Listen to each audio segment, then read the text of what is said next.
बिहार के deputy CM Tejashwi Yadav के खिलाफ आईआरसीटीसी घोटाला केस में सीबीआई को झटका लगा है। सीबीआई चाहती थी कि अदालत तेजस्वी की जमानत रद्द कर दे, लेकिन सीबीआई कोर्ट ने ऐसा करने से मना कर दिया। इस सुनवाई के बाद एक बात कही जा रही है कि तेजस्वी को कोर्ट ने फटकार लगाई, तो फिर सवाल ये उठता है कि आखिर मंगलवार को कोर्ट में किसका पलड़ा भारी रहा, सीबीआई का या फिर तेजस्वी का। जी बिहार झारखंड में आज यही है खास और मैं हूं अमिता किशोर।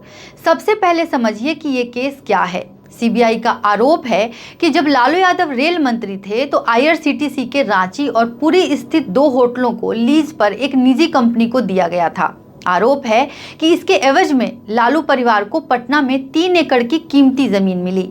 पहले ये जमीन डिलाइट नाम की कंपनी को मिली, फिर कथित तौर पर राबड़ी देवी और तेजस्वी यादव के मालिकाना हक वाली company Lara project private limited को बेच दी गई।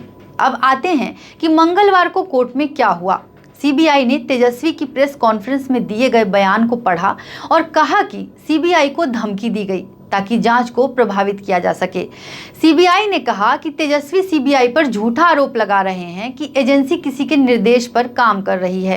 तेजस्वी ने एजेंसी की छवि खराब करने की कोशिश की। इस पर तेजस्वी यादव से जज ने पूछा कि क्या डिप्टी सीएम रहते हुए ऐसे बयान देने चाहिए। कोर्ट ने कहा कि हम बेल कैंसिल नहीं कर रहे हैं, इसका कोई आधार नहीं है। हालांकि इसके साथ जज ने आगाह किया कि आप आगे से ऐसे बयान नहीं देंगे। साथ ही कोर्ट ने सही शब्दों के चयन की नसीहत भी दी। लेकिन इसके अलावा और भी बहुत कुछ कोर्ट में हुआ। सीबीआई ने कहा कि इस केस से जुड़े जांच अधिकारी पर 2 बार हमला हुआ। हालांकि सीबीआई ने अपनी बात में यह भी जोड़ा कि इस पर हमारे पास कोई सबूत नहीं है, नहीं हम इस केस में इसको शामिल कर रहे हैं। तेजस्वी के वकील ने कोर्ट से सीबीआई के अर्जी को जुर्माने के साथ खारिज करने की मांग की। उन्होंने कहा कि ये धमकी नहीं थी, सीबीआई का आरोप गलत है। तेजस्वी ने यह भी कहा कि अगर आपको लगता है कि मैंने सीबीआई के अधिकारियों को धमकाया है तो आईपीसी की धारा 506 के तहत एफआईआर दर्ज क्यों नहीं करते। तेजस्वी ने अदालत को यह भी याद दिलाया कि 24 अगस्त को जिस दिन बिहार में नई सरकार को बहुमत साबित करना था,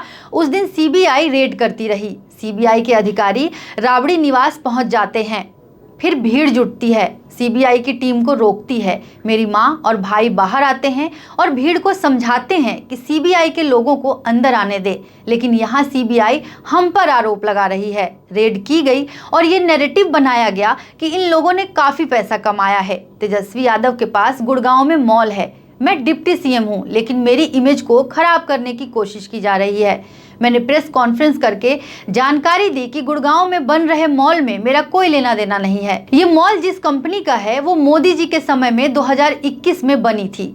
लिस्ट में जो डायरेक्टर हैं वो हरियाणा के हैं। इस मॉल का उद्घाटन करते हुए बीजेपी नेता का वीडियो है, लेकिन एक शब्द बीजेपी के खिलाफ नहीं है। लेकिन सीबीआई नैरेटिव बनाती है कि इस मॉल में तेजस्वी की हिस्सेदारी है। तेजस्वी यादव ने अदालत को बताया कि वो झूठी जांच और नैरेटिव के खिलाफ बोल रहे थे। तेजस्वी ने पूछा कि वो क्या बोल नहीं सकते। आलोचना करने और धमकी देने में फर्क होता है। मैं मॉल का हिस्सेदार नहीं बल्कि मैं विक्टिम हूं। बता दें कि 24 अगस्त को छापे इसी मॉल में हिस्सेदारी को लेकर डाले गए थे। इस केस पर प्रतिक्रिया देते हुए तेजस्वी के भाई तेज प्रताप यादव ने कहा कि इंसाफ की जीत हुई है। तेजस्वी को फटकार के सवाल पर आरजेडी नेता मनोज झा ने कहा कि इसे फटकार के तौर पर नहीं लेना चाहिए। अदालत ने बस इतना कहा है कि आप शब्दों के चयन का ख्याल रखिए। भगवान भी देख रहा है कि कौन सही है और कौन गलत है। तो भगवान की बहुत बड़ी कृपा है और पूरी बिहार की जनता का आशीर्वाद है। विरोधी तो शुरू से लगी हुई है, लेकिन हम अपने काम के जरिए जवाब मिल रहा है लोगों को। हमने जो जिम्मेवारी लिया है, तेजस्वी जी ने जो जिम्मेवारी लिया है, उसको पूर्ण तरीके से हम लोग अपने कर्तव्यों का पालन कर। कहा कि आप बेहद रिस्पॉन्सिबल पोजीशन पे हैं, आपके शब्दों को कोई गलत इंटरप्रेट भी कर सकता है, तो उसको मैं समझता हूं कि वो तो किसी के लिए भी लागू होता है, आपके लिए, मेरे लिए, कि जब हम शब्दों के का चयन करें तो वो कहीं से भी सिर्फ इंगित किया कि आप रिस्पॉन्सिबल पोजीशन पे हैं।